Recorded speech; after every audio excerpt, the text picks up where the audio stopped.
प्रबुद्ध नागरिकों और पलाड़ा प्रकरण पर जितने भी सामाजिक संघ के अध्यक्ष हैं जो अपनी बात रख रहे हैं, आप सभी को मेरा नमस्कार।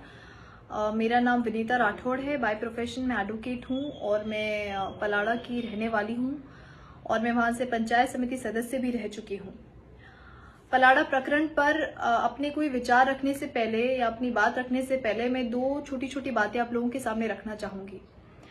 माननीय प्रधानमंत्री श्री नरेंद्र मोदी जी ने अपने पिछले कार्यकाल में राष्ट्रीय पंचायती राज दिवस पर एक भाषण के दौरान यह कहा था कि मैं जो ये सरपंच पति की परिपाटी चलती आ रही है, मैं उसको खत्म करना चाहता हूं, क्योंकि इसकी आड़ में महिला सरपंच के अधिकारों का गैर कानूनी रूप से उपयोग किया जाता है। एक अन्य अवसर पर श्रीमती मेनका गांधी जी, जो कि भूतपूर्व महिला और बाल विकास कल्याण की मंत्री भी रह चुकी हैं, उन्होंने यह तक कहा था कि हमारा मंत्रालय इस पर एक कानून लाने पर भी विचार कर रहा है, क्योंकि महिला सरपंच की आड़ में जो उनके घरवाले हैं, पति हैं, पिता, जो भाई हैं, वो गैर कानूनी कार्य को अंजाम देते हैं और उनके अधिकारों का गलत उपयोग करते हैं। ऐसा सा ही कुछ हमारे पलाड़ा में देखा गया। हमारी पलाड़ा की जनता ने श्रीमती लीना कंवर जी को सरपंच रूप में चुना था। कई भाजपा के भूतपूर्व विधायक ने उनका सहयोग किया और वे सरपंच बनी भी, लेकिन विजय सिंह जी, उनके जो हस्बैंड है, वो राजीव सेवा केंद्र में पंचायत में बैठकर एक सरपंच की कैपेसिटी में वहां पे कार्यरत सरकारी शिक्षकों को बहुत ही अभद्र भाषा का उपयोग करके यह कहना कि मेरे कार्यालय से निकल, ये साफ साफ दर्शाता है कि वे एक सरपंच की कैपेसिटी में ये एक चीज उनको बोल रहे थे। जब इस चीज का बहुत मुद्दा बना, जब सरकारी जो वो एम्प्लॉइज थे, जो शिक्षक थे, उन्होंने एफआईआर करवाई और उनके द्वारा जो वीडियो बना, जो उन्होंने वीडियो वायरल किया, वो हमारे जो अधिकारी हैं उनके संज्ञान में आया। उन्होंने इन सब वीडियो को देखकर, सब जो मीडिया की जो रिपोर्ट्स हैं उनको पढ़ के, न्यूज़पेपर में जितना भी प्रकाशित हुआ था पूरा मामला, उनको पढ़कर जब उनको लगा कि इस पे कार्रवाई होनी चाहिए, तो उन्होंने एक टीम गठित करी।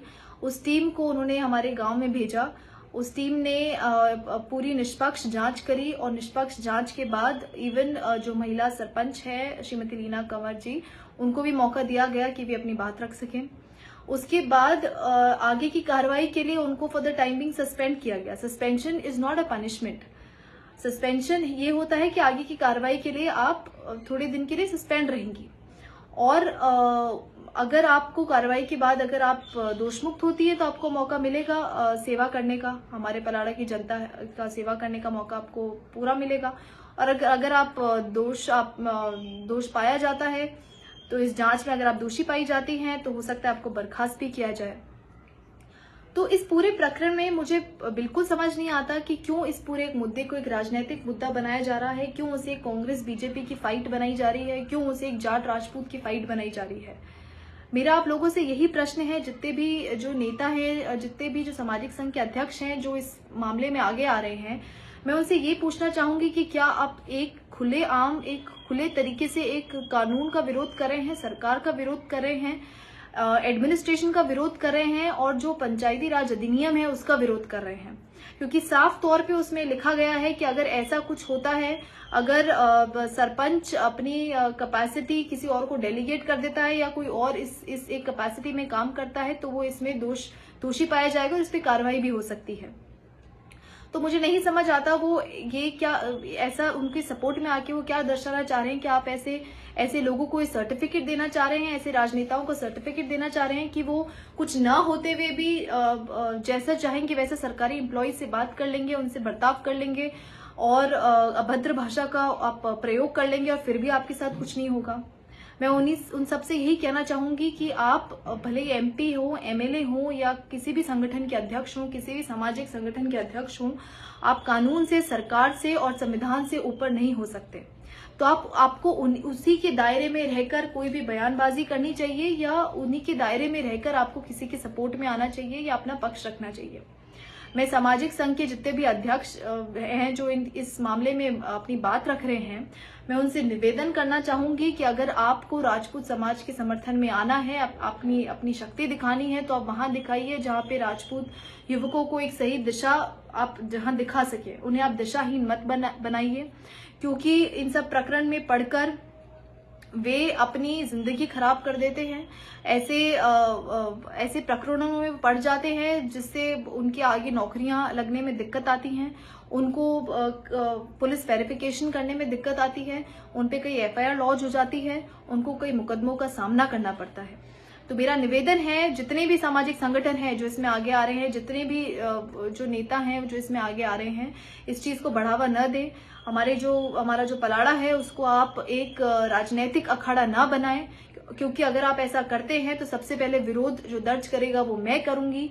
मैं ये नहीं देखूंगी कि कौन सा समाज है वो इसमें आगे आ रहा है, क्योंकि जो गलत है वो गलत है। आप गलत सही को आप जातिवाद में नहीं बांट सकते। आप ये नहीं कह सकते अगर मेरे समाज का आदमी अगर गलत कर रहा है तो नहीं, वो मेरे समाज का है, मैं उसके साथ खड़ा रहूंगा।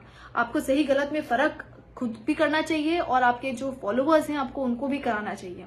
तो मेरा निवेदन है कि आपको अगर इसमें रोष प्रकट करना है, आपको इसके खिलाफ लड़ाई लड़नी है और उनको न्याय दिलाना है, तो आप सेक्रेटरीट पे धरना दीजिए, आप सिविल लाइंस पे बैठ के धरना दीजिए, लेकिन पलाड़ा में आकर आप कोई जातीय द्वेषता ना फैलाइए।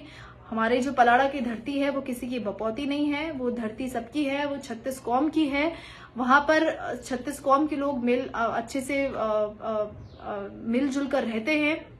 उसको आप अपने सेल्फिश मोटिव के लिए यूज में मत करिए, क्योंकि इससे आप अपने समाज का नुकसान कर रहे हैं, अपने देश का नुकसान कर रहे हैं, और जो यंगस्टर्स हैं, जो आपके फॉलोअर्स हैं, जो आपको फॉलो करते हैं, आप उनका भी नुकसान कर रहे हैं।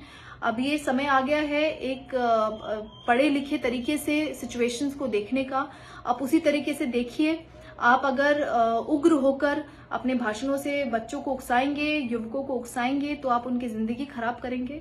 मेरा आप सभी से हाथ जोड़कर निवेदन है कि एक पढ़े लिखे नागरिक की तरह इस पूरे मामले को देखिए और इस पर टिप्पणी करिए। बहुत बहुत